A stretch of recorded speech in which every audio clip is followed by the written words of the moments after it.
Hello, everyone. John Fenton here, and I'm so happy to be with you today. Happy Independence Day week, and I hope you're had an enjoyable Independence Day. And I'm so honored to have my guest joining me today, Chris Salem. And I'm going to bring Chris up here, adding him to the. There he is, and Right. hey, I can hear you today. All right, we're in business. Awesome. This is so cool. So, yeah, Chris is a keynote speaker, an award-winning author, leadership expert, and the host of his radio show, Sustainable Success. So welcome, Chris. Pleasure to be here, John. Thanks for Awesome. having me. Awesome. My friend from the Northeast, so the Metro New York City area. So today we're going to cover some really cool stuff today, and I'm just so excited to be able to spend some time with you all today and with Chris. And we're going to share some really cool stuff. So let's go through some administrative things here. I want to cover a few things with you before we jump into today's topic, which is, do you want substantial growth and outstanding results? Well, of course you do. You wouldn't be here, right? And if you're watching live, that's awesome. If not, if you're watching the recorded version, that's okay too. Would love for you to jump in the conversation today, or you can jump in through comments and questions after today. All that will be available to you. We're coming to you live on LinkedIn, also on Facebook and on YouTube. So we're kind of covering all the bases today. We've gone through quite a bit in the last, say, 18 months, right? These are pivotal moments in our lives. And, I've been fortunate enough to have been in business for about 40 years. So I've experienced a few ups and downs in many different ways. And, of course, it makes us a little bit stronger. So I have some particular insights around what we've been going through the last year and a half or 2 years or so, and I'm sure Chris does as well. Today, we're going to share with you some of our best tips, maybe to think a little bit differently about how you lead, whether you're a manager, director, senior VP, C-suite exec, CEO, board member. We've got some really good tips, I think, that can help you kind of maybe reframe the conversation around growth and results and where you're headed with your business or your organization. Please jump in, like, comment, share, and ask questions. Ask questions, whether live or after live. And if you want to join Chris and I on the stage here, you can. You can go to livewithjohnnow.com, go to that link, and jump right in here to the green room, and I'll bring you up on the screen. And I think we'll be able to hear you because I think all of our audio and video stuff is working really well today. So with that, as I mentioned, we've been through quite a bit. And these last 18 months or so, right, Chris? I mean, you've seen it, particularly in the Northeast, and I'm down in the South. And I think even regionally, we've all been experiencing this a little differently, right? Depending on where you live and what state you're in, and whether you're rural or metro or whatever your location might be, life has been turned upside down, right? And we've experienced a lot. And what these situations cause us to really, I think, step back and sort of evaluate things. It's an opportunity to step back and evaluate. And really want to get to a point, I think, of we want to thrive, not just survive. Thrive and not just survive. And, many companies, we've got, everybody rolled up their sleeves. My daughter was in the travel industry. They got hammered, right? If you're in the food and restaurant, hospitality industry, you got hammered. Some businesses did not. They took some hits. Sales went down, and they made some hard decisions. They probably made some decisions that they've been putting off, quite honestly, right? Making the right decisions. And anytime there's a situation like this, like the pandemic and the resulting recession that occurred, we're forced to take a hard look at ourselves and take a hard look at our business, and we're forced to make some changes and some decisions maybe we were putting off. Chris, you've probably seen that in your experience. Yes, absolutely. And the thing is that we often get caught up in the things that are sometimes not, we think are important, but that really are not. The question is, what is really important? What are the priorities that really matter in the situation that wherever you are in your business? And that also could be in your own personal life as well. Mm-hmm. Absolutely. So today we're talking about not just surviving, right? Not just kind of getting through or muddling through, but thriving. There's a really interesting concept around being anti-fragile, which I want to share a little bit about today.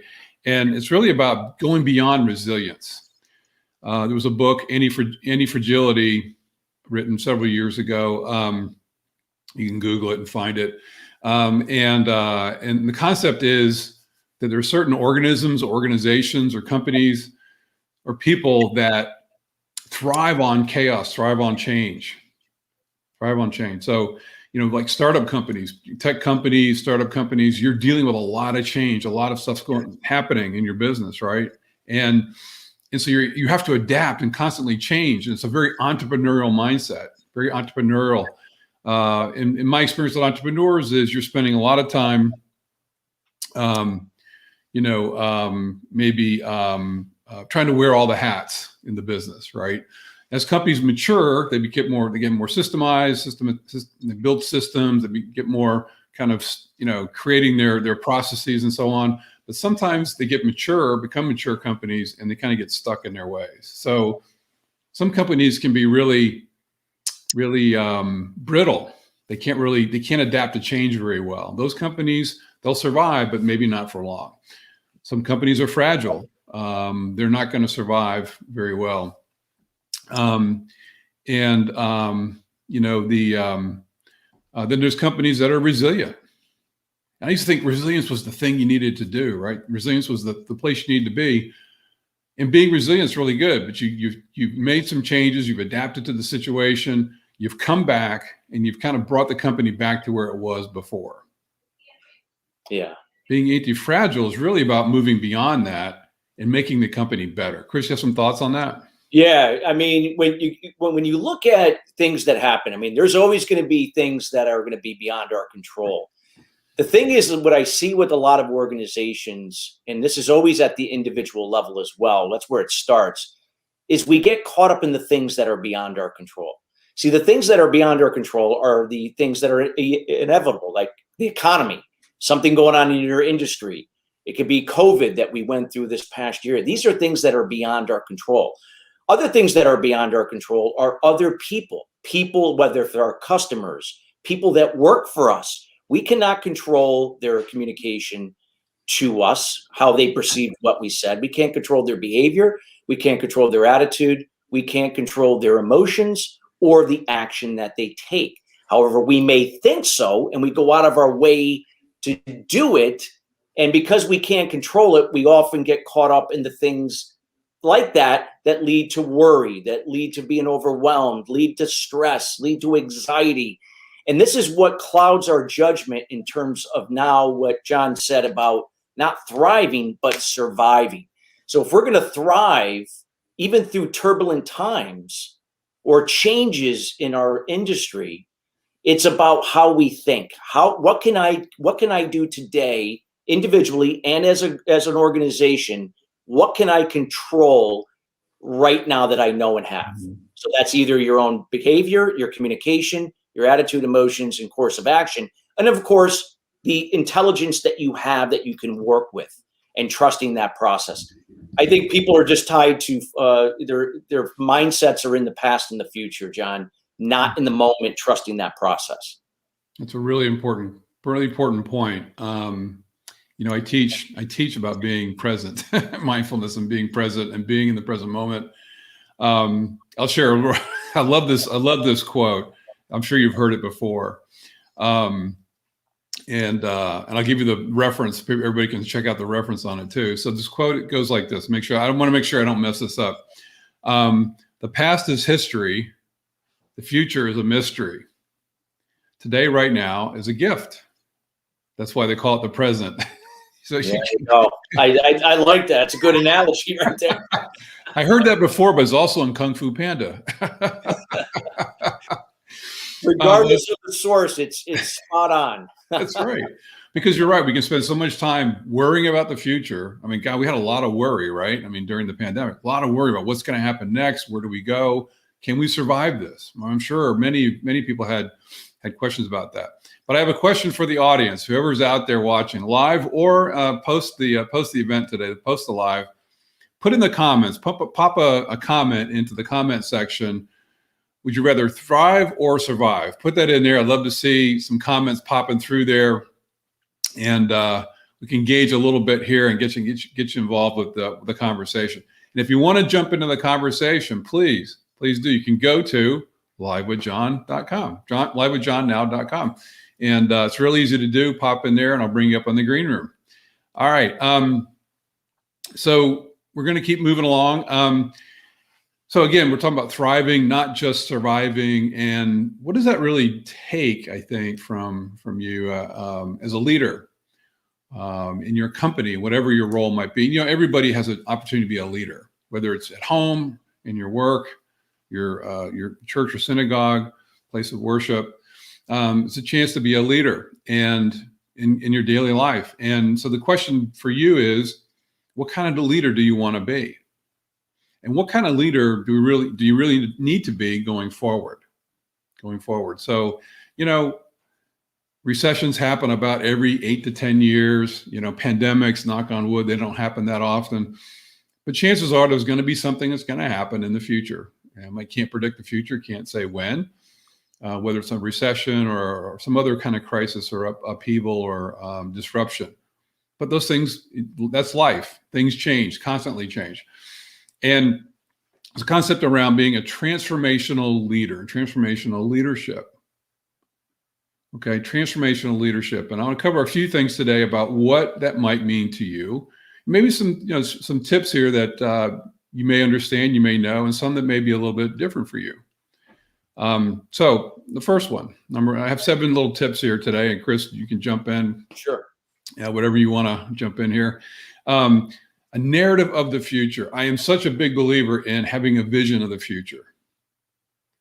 Your people want to know what team they're on and what the game is, where they are in the field and what the game is. Now, I had the good fortune of playing college football. So I know all about game plans. I know all about planning. I know all about, you know, where do we focus our attention? And where are we taking the company? And an analogy, so we literally were in a game. It was the last game of the season, playing our arch rival in college. And we were down 21-0 at halftime, 21-0 at halftime. And if we won that, you know, whether we won that game or lost that game would determine whether or not we'd have a winning season. So it was a lot on the line for us from a pride standpoint. And we're right at 500 going into the last game of the season. And so we came back on the field in the second half. And a couple things we did. Number one, we could have sat there and just focused on the scoreboard and said, oh my God, 3 touchdowns, 21 points down. How are we going to do this? Right? And we could have focused on that scoreboard and focused on the result so much. But that's not what we did. What we focused on was the next play. What's the next thing I have to do? I just kind of concept of chunking it down, right? What's the next thing I have to do to get to the result I want? And that's so important. So having that vision, you want to get to a winning score, right? But what are the things you got to do now? What are the John, I love what you put in place? I love what you said about the football analogy, because I love football analogies, and it's so true. The teams that can come back from a deficit, 21-0 at halftime, especially in a competitive sport. You went to a university that was really a high profile college in football. It's all, like you said, you have that vision, but if you stay in that vision and don't come back into where you are right now, then you're going to get lost in that process, or there won't be any process at all. It's like what you said. It's like, what can we do right now with this play or the next play? And then once that happens and we know what has happened as a result of it, we controlled what we could, we let go of what we can't, then we're in the moment now to evaluate where we are, what's the next step, as we get closer to score. And then we'll worry about tying the game once we make that first touchdown to narrow the margin. So I loved what you meant, that analogy that you used. Yeah, and I didn't get to the punchline or to the end of the story, but so we could have. I mean, we had no guarantee of what the results were going to be, right? We had a half a game left. We're at their home field, and we're down 3 touchdowns. But what we did was we focused on the next play, offense and defense. I played offense. I was an offensive lineman. And I think I felt like I played my best in what they call the red zone mentality about getting into the end zone. Any rate, we had a great running back. We went on to the NFL and was an all-pro, and a team built around him. And we weren't really that good. Like I said, we were a 500 ball club, but we really played hard. And we ended up winning the game, 22-21. And that set the tone for us for some future success down the road with our team. So it's focusing on, as Chris mentioned, focusing in the present moment. What's the thing I need to do now? But you got to have that clear vision of the future. And you need it's a narrative, tell a story of what that looks like so that everybody can understand. But again, another football analogy, we'll move on. I had 3 head coaches when I was playing ball, which is a whole nother lesson in leadership and all that stuff. And the last head coach I had was Howard Schnellenberger, who just recently passed away.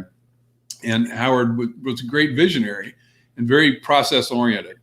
But he had a very clear vision of where he wanted to take the team. And so the university achieved a national championship. He was there 7 years, I think, achieved a national championship, which had never been done before at the university. And but he was very intentional about achieving that goal. Very intentional about that. And he got there in 7 years' time, which was really amazing. And so it's really about our attention and our focus. And everybody wants to know where they fit in. They want to, all your people want to contribute. They definitely want to contribute. So you want to keep that moving, which leads me to my next topic, a culture of engagement. A culture of engagement. Your people all want to participate. They want to be involved. They want to know where they stand. And you need to step back and just kind of evaluate your culture. You have a culture, whether it's stated or not. You may have done a lot of work around culture. And culture is not just the platitudes on the wall. Culture is the things you do every day, right? It's the things that at the lowest level, culture are the things that you tolerate. So if someone does something that's contrary to the vision and principles and values of you and your organization, and allow them to happen without any conversation or any corrective action, you're setting the bar pretty low. That's the lowest common denominator. It's like your kids. If you let them get away with breaking the rules, they're going to keep doing it, right? On the top end of that, and the other end of that, though, and I was leading a workshop a couple of years ago, and this came out of the conversation in the workshop with 30 executives, was that on the other end of that scale, the things you appreciate, the things that you reward, the things that you acknowledge, truly acknowledge authentically, those set the bar high. And those set the real examples of what the culture looks like in your organization and what the things that are consistent with your values. These are consistent with your values. Chris, you have anything to add to culture? Yeah. I know you're big on culture. Yes, it is so important. Like you said, John, I mean, you think about, the football teams that, win year after year, the teams that get to the postseason, like New England Patriots would be an example, even though they had an off season last year. It's about the culture. You have to have that culture that's going to nurture people to really understand their role and duties and be responsible. So people are not just going to do that if you just tell them. This is something that the culture, the environment has to give them that, those resources and learn and observing others that are taking the initiative to do that so that they can begin to do the same for themselves. Because not everybody is going to be on the same wavelength. Everyone's going to evolve at certain times. That's what change management's about. It's not one size fits all. So it's about, leadership is leading by example, and it's leading from those values, those values that are true to you. How do they relate to the values of the organization? Doesn't mean they have to be verbatim, but where can we connect on shared values? And what's great about developing a culture here, an interdependent work culture, not a codependent, is that when we can connect on shared values, somewhere where we can connect on that, it doesn't matter if we're going to be best friends, we're going to hang out after work. You may never do anything with certain people, but yet we can still connect and engage at a higher level when we have a culture that is built from those core values, growth mindset, learning how to be in the moment. But it's the organization setting that culture, putting that into motion, and being the certain people that start the process to be the example each and every day for people to observe, to grow in. So when people can understand their role, their duties, their own roles and duties, and really and communicate very specific, clear, and concise, not on assumption and speculation, that is going to be the recipe for building higher engagement, which will lead to higher productivity, efficiency, and of course, higher customer service levels, profitability, and so on. I'm not saying that it's easy. It takes time. It's a process for sure. Right. Absolutely. And yeah, customer service is so important. So I was talking, because I think whatever culture you have within the company spills over from your employees, and then it affects your customer relationships. I absolutely believe that. And, you can look at, what are some of the best, customer service companies? I think of Chick-fil-A, for example, down here in the South, based in Atlanta. Great culture, right? There's many, many companies like that. And, it was interesting. I was in a mastermind call with my mastermind group yesterday that I lead. And one of my members was talking about a customer situation, talking about customer relationships, and how difficult the relationship was, and how demanding and really unreasonable the customers seemed to be in terms of some of the contractual terms, new contractual terms, and just things that they were doing. And with that company, it was really frustrating to him. And he was, it was a sizable, it was a meaningful customer to the business, multi-million-dollar contracts. And so it had a significant impact to the business. And he was really concerned about where the relationship was going, and frustrated by the conversation to date, and so on. And we talked a bit about it, and kind of got to the conclusion that, take the high road. You still need to stick to your values. What are your core values? You mentioned values, Chris. What are your core values? Stick to those values, align those values in the conversation, and then be prepared that maybe it's not the right customer for your company. Yeah. But have that awareness, but also take the high road in that situation, in that conversation, which leads me to my next topic. Be impeccable with your word. Be impeccable with your word. Now, it's an interesting concept, right? I don't know if we would think of it this way. I was actually reading a book. I reread a book recently, The Four Agreements. You may have heard of it.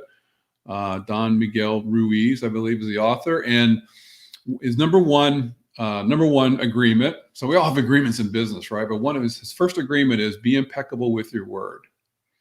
And I shared with someone recently, I said, well, it's kind of walking the talk. And they said, oh, that's so 1980s. So I am dating myself. But it's really about being impeccable with your word. Means this to me. Number one, be impeccable with the words that you say to yourself, your thoughts, because your thoughts affect your mindset. Your mindset affects your behaviors, your actions. If you're affected by something, we're all human. We have emotions, right? So if we're affected by something that's happening in our lives, and emotionally have an emotional reaction, if we're not aware of that, okay, we can come across as not being impeccable sometimes. We're not always going to be 100% impeccable with our word. We're just not. A really simple example about being impeccable with your word is gossip, right? That gossip helps no one. So being impeccable with your word, not only with yourself, it starts with yourself first, right? Many times, and I deal with this too, I'll just say it right now, imposter syndrome right here. Doubt, self-doubt, and all these things. I mean, as you're progressing in your career, as you're progressing as a leader, you're going to experience these things. It's just human nature. And you can't just cut it away. It's part of you, right? But you can be aware of it. And so being impeccable with your word is understanding that you're experiencing these things, and you kind of shift that internal conversation. And it's not hard. Just choose to shift.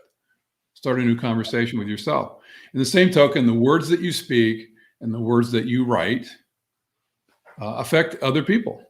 There's an energy to the words we use. Just really thinking about it, this week is Independence Day we had last Sunday. We had a wonderful celebration. Hope you did too. And, the Declaration of Independence, they're just words on paper. But that document, 5-part document, not very long, 5 parts to it, set a tone, and it changed the world.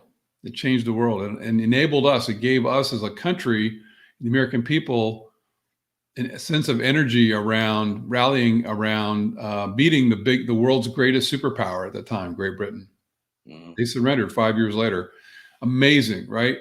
When we declare something, we put out into the world, into the universe, if you will, and it becomes a statement, right, of where we're headed and what our vision is. Talking about vision and painting a picture of the future, they declared that they were independent. The Continental Congress declared that 13 little colonies were independent of Great Britain. An amazing, amazing document, which led to an amazing country and changing the world. It literally changed the world. No one can dispute that fact. So it's having that mindset, and Chris, you mentioned about growth mindset. It's having that mindset about what the picture of the future looks like, and we declare that we are, right? Yeah. We declare that we are. It's sort of the be, do, have concept. Chris, you want to say something?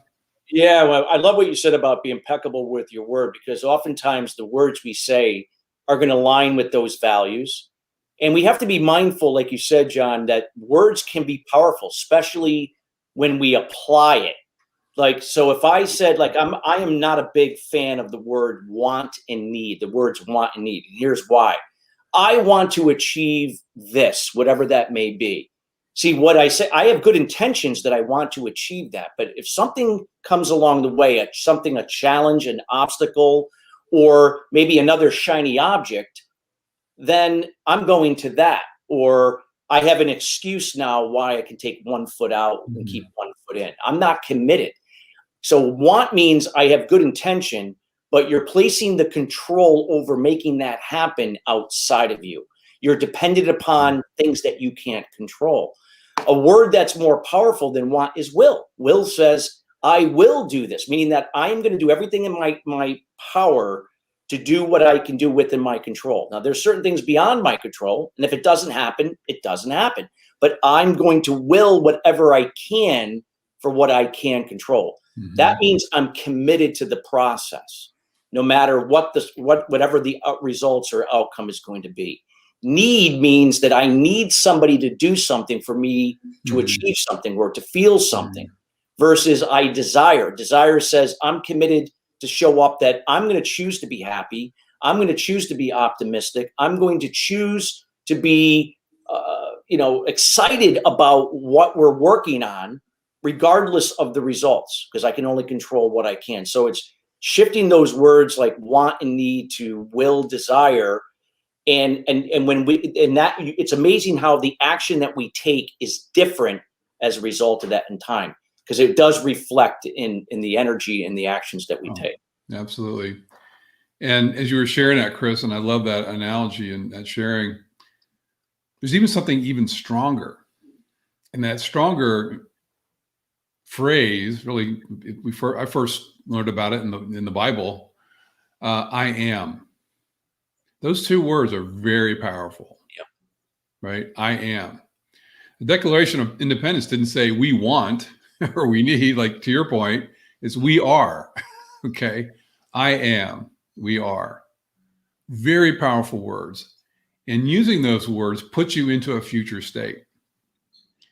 And you start to begin to, when I was leading, I was a managing partner in one of the top 5 international CPA firms, managing partner of the couple of offices throughout my career. And what I used to tell people was, if you want to be a partner in this firm, that's really the goal. If you want to stay in public accounting and as a consulting firm and a CPA firm, tax and audit and other services, if you want to be a partner and share in the results of this business, you need to start acting like a partner, right? Not that you're going to have the responsibility of a partner, but taking personal responsibility to act in that way, you'll make different decisions. And that someone gave me that advice early on in my career, and I always shared it with the people that I led as well. It was great advice. So it's putting yourself in that future state. I am. And we can do a whole day workshop on I am. Let's keep moving because we're moving right into the next topic, which is growth mindset. So look, you're here. Everybody wants to grow, I think, right? You're in business. You want to have some success. I was recently reaching out to some of my clients and just asking them, we've been together for a number of years, working together, and what are some of the things you were experiencing before we started working together, and what are some of the things that you've experienced since then? And the theme kept coming up was, I just kind of lost my energy, or I lost my mojo, if you will, my spin on it. Lost my mojo about where I was going with my business and what we were doing and what my goals were, and why was I putting in all the effort that I was putting in. And these are very successful people, and in many different ways. And so just helping, and so I was able to help them kind of reframe that conversation and look at their future, put them in a future state. I will be, or I am, right? And get to that point where they could readjust, kind of reconnect with their purpose. So mindset is so important. Mindset is so important in business and leadership. Chris, you've talked a little bit about it today and alluded to it. It's where our heads are at, and mindset is just such an important aspect of leadership, because people will feed off of that. And sometimes you think you can just go to your office and close the door and nobody will notice you. And if you're in a bad mood or whatever, it doesn't work that way, my friends. It does not work that way. Trust me. I've been on the ups. I've been on both sides of that equation. Okay. I mean, John, you can look at companies like Zappos, right? The late, great Tony Hsieh, who recently passed away, God rest his soul. When that company was formed, back in the day, they had started with the foundation with the growth mindset. It was already, that was the part of the foundation. Core values was the second.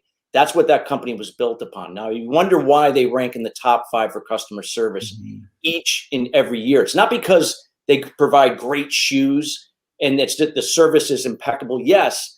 But it's more than that. It's that energy. People feed off of that, what's coming from that growth mindset and those values. They don't even know it consciously. It's subconscious. And it's it's just the experience that they have when they buy shoes and they got to call them. If something's not right, they can get it fixed. It gets taken care of. So, but that's all an inside job outward, meaning that what goes on in the inside reflects on the outside, especially when you have a team that is consistently evolving in that type of culture. So growth mindset, to me, is a focal point with values that we talked about earlier as part of your foundation in your organization. Yes, totally believe that, and have seen that and experienced that. And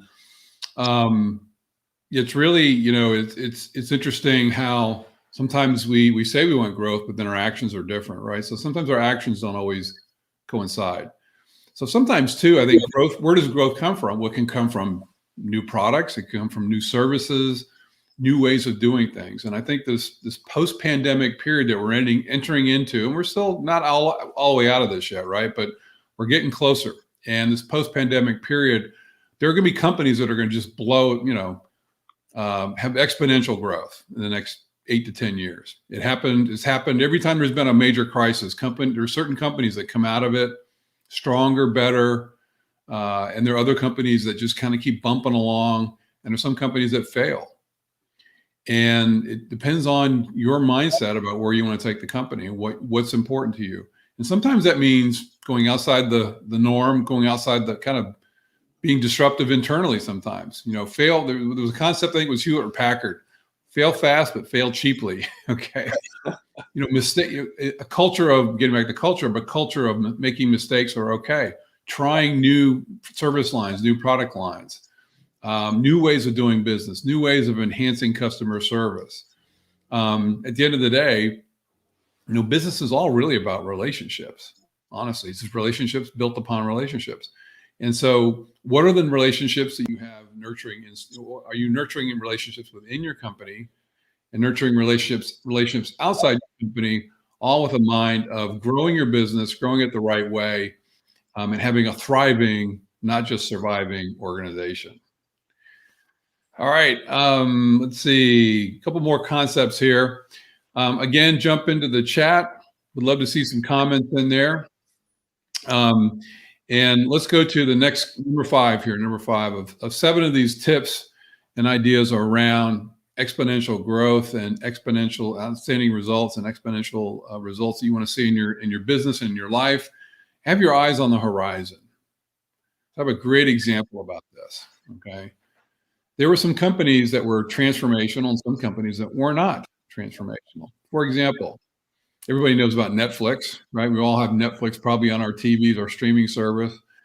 Back in the day, Blockbuster was the king of home entertainment. Okay. And I remember Friday evenings after a dinner at our favorite Italian restaurant, going to the local Blockbuster and spending hours, it seemed like, trying to find a movie that hadn't been sold out, hadn't been already rented, trying to find a movie to rent to bring home to watch for the weekend. And Netflix had a concept back then of mailing them. You could order them and they would mail them to your home. And Netflix looked out in the horizon and said, things are starting to change and people's habits are changing. And so they transformed the business into a streaming service now with their own production capabilities and content, right? Or creating their own content. And they're thriving. They're thriving. Whereas, where's Blockbuster? Been out of business for quite some time. There was a report or study I read a few weeks ago about how both those companies had about a 10-year time horizon to kind of figure that out. One did, one didn't. So my challenge to you, ladies and gentlemen, watching and listening to this either live today or in the post live stream, is what's on the horizon for your company or for your career? Look out 5 or 10 years, even longer. What's the time? What's the horizon? What do you see potentially happening? What's happening in your industry? If you don't know, do some research. You want to have your ear to the ground. Okay. You want to know what's happening. Are there some changes happening within your business, your customer relationships, maybe things outside of your business that may be impacting your business? You want to take some time to think about that strategically. And then what can we put in place to make our business better and to transform our business and to be anti-fragile? And just real bit quick on that comment, and I know, Chris, you may have some comments around this. So a real good example of being fragile, if you want to, what does anti-fragile mean, versus being fragile? Well, anti-fragile is the opposite of fragile, obviously, right? And but just a really simple example of being fragile. One of my clients had a division that uses a resin in its production to make some containers. And this resin was manufactured in Texas. And if you remember back, I think in March, there was the Texas power grid was shut down for a week. So they could not produce the resin. So therefore, my client's subsidiary division could not produce the goods it needed to produce to deliver to their customers. And we continue to hear about, supply chain issues and things that are happening in the economy right now. And many, many businesses are affected by this, right? And but that's being fragile because there was no alternative source to get that raw material product to be able to keep production going to meet the demands of their customers. So that's just, I think, a simple example. Chris, do you have any thoughts on fragility? Fragility, I would just say that, it's about, being consistent. Like I said, you're keeping your eye on the prize, but you're not caught up in it. You're consistent with what can you do right now in that moment with what you have. Think of it like a puzzle. And when you have a puzzle, you might have all the pieces, or maybe you don't, but it doesn't matter. You're working with the pieces you have that you can put together. Focus your attention there and just trust that process. To me, that's what, when I'm looking at anything long term, I'm not caught up into the expectation to that outcome. I'm bringing it back into the moment, only focused on what I can control right now. So for me, that's, how I like to, share with people and let them decide what that means. Right. Absolutely. So yeah, you want to anticipate kind of a SWOT analysis, risk analysis, risk analysis. Anticipate the future, what may happen or may not happen. Do we have any vulnerabilities in our business? Bring it back to the future. What can we do now to make steps? You don't have to do it all in one time, right? Take baby steps. 1% change each day. If you do the math, a 1% increase in profit or a 1% increase in growth exponentially okay, over 30 some months or whatever, exponentially is way over 30%. Okay. It's compound interest. It's a simple concept, right? Compound growth. And so the small changes, incremental changes every day build upon the day before and make you a stronger, thriving, anti-fragile organization. All right. One of my pet peeves, all right, around culture and around being anti-fragile and thriving is building trust. Building trust. And it's really about communication, but it's also about action. And as a leader, if you're not trusting of your people, they're not going to trust you. As simple as that. Whatever emotion or thoughts you may have around trust or other things, it's going to be reflected back to you by the people you lead. So you have to be trusting, and you have to build trust, not blind trust, but trust. And it comes through your actions, and it comes through day-to-day activity. And the pandemic, I give you a really good example here. The pandemic was a time where you could really strengthen the trust with your teams about how you dealt with the situation, how you communicated with them. Were you empathetic with the situation and from their perspective, right? And it's a great opportunity to build trust. I can think all the way back, and one of the events in my life was I lived in South Florida when Hurricane Andrew came through in 1992. It devastated South Dade, Dade County near Miami. Devastated that area. It was like a war zone down there. National Guard was called out. Homes were destroyed, obliterated. Some people lost their lives. Billions of dollars, hundreds of millions of dollars in damage at that time. And I was very fortunate to not experience that much damage. I lived a little bit further north, and we would go down to the communities and bring water and food to some of my colleagues and partners, and help my assistant get some of her belongings from her apartment. And the National Guard was out checking IDs and everything, and it was just a very difficult time at that point in time. And I remember I was not the leader then. I was just a young manager, senior manager. But I remember the partner who was in charge then, and his only concern was getting people back to work. His only concern was getting people back to work. He showed no empathy for what was happening. No empathy. Some of that's probably going on right now. Okay. We want people to get back to work, right? And so there's that whole debate and all that conversation around, remote work and hybrid and all these things that are happening. And every company's making their own choices, and organizations making their own choices that are right for them with their situations. In some cases it works. In some cases it doesn't fit to have a hybrid model or a remote model. But point is, have you shown empathy with your teams? Have you built that trust with them? That goes a long way. It's like being elbow to elbow with someone in a really critical situation. And in those crisis situations are kind of our true culture, our true nature comes through. Our true nature comes through, and people see that. And if you're the leader, believe me, everybody's watching every move you make and every word you utter. Chris, what are your thoughts on that? Well, I agree, John. Empathy and kindness are instrumental in facilitating everything that you've shared here around this topic, around thriving, not surviving. And I'll flip it the other way too. It can be the other way, where some organizations maybe not the organizations, but certain people in the organizations may go out of their way to please and enable others. Meaning that they go out of their way to really please them. Now, you would think that would be good, but that's really a codependent trait. No one is growing then. You're not growing. They're not growing. You're going to become exhausted as a result of it, and then it's going to lead to resentment and eventually conflict. And now you got conflict escalation now to deal with. So empathy is the opposite of pleasing and enabling. It's not just doing for people. It's actually being the example for and being a resource for them, meaning that you're empowering them through your example and your resources to do for themselves, so that they can take full ownership over their role and duties and maximize that. And if you're doing the same and other people are doing the same, that's what creates that interdependency. We're not dependent upon each other in a negative way, in this case, a positive way.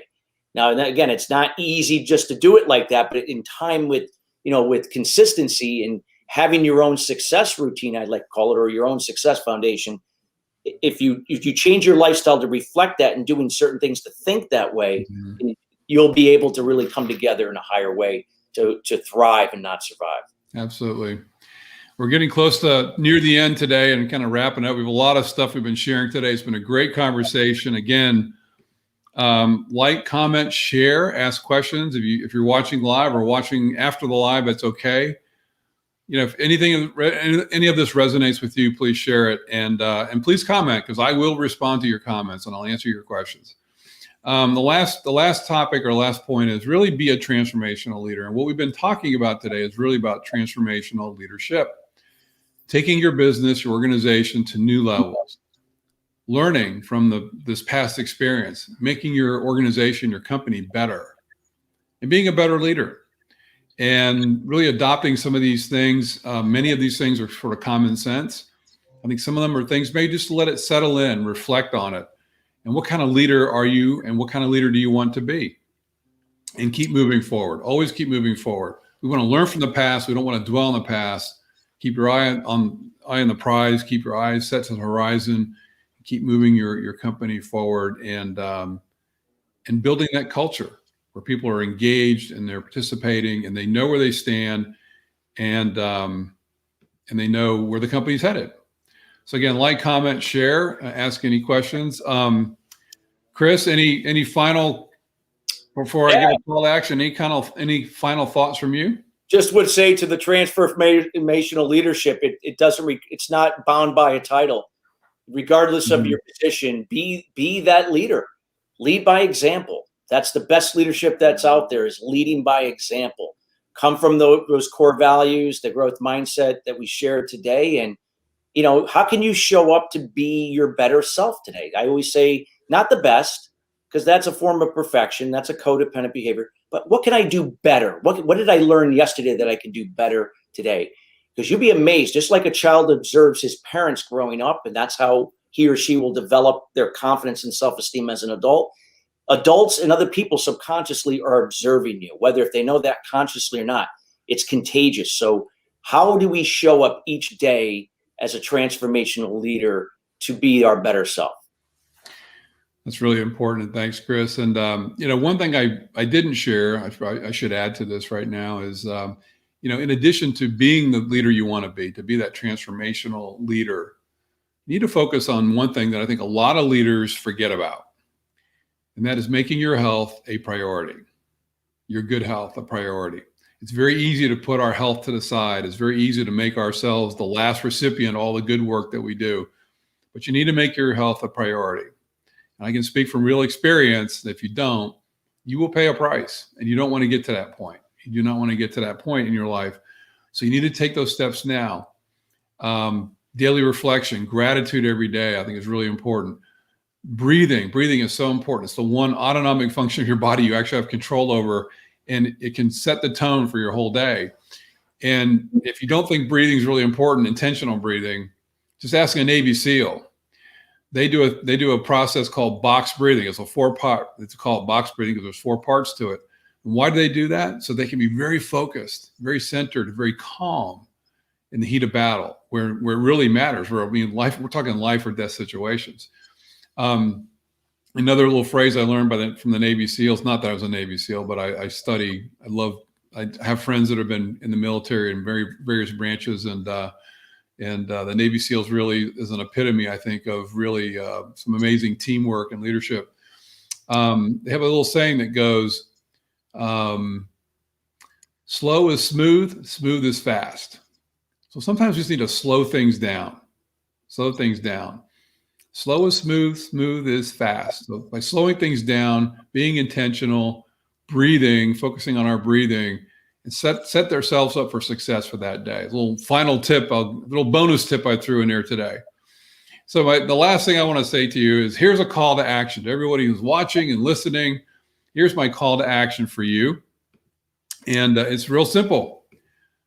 Go to bit.ly/call with John, bit.ly/call with John. Jump on there. It's my gift to you. It's a free call with me, 15 minutes, 30 minutes. And we're going to talk about whatever issue or opportunity you're grappling with, facing any of these concepts that you want to learn more about, I'm willing to spend some time with you to share with you more in more depth about that and help you be the best leader you can be. So reach out to me and book that time with me. It's my online calendar, and it's really easy to do. And I would love to chat with you. So with that, Chris Salem. Chris, thanks for being on today. Chris, again, is the radio host of his radio show, Sustainable Success. So welcome, Chris, and great to have you on with me today. Yes, thank you very much for the opportunity to share with you today, John. Thank you. Cool. And you can find us both on LinkedIn. Follow me on LinkedIn or reach out to me and connect. Love to share. I share a lot of content on LinkedIn as well. You can also go to my website, johnjfenton.com, or just go ahead and book a call, 15-minute, 30-minute call. Get on there and we'll help you solve, we'll work on some of those issues or opportunities you're facing right now. With that, signing off from our live broadcast today, Chris Salem and John Fenton signing off. Have a great day.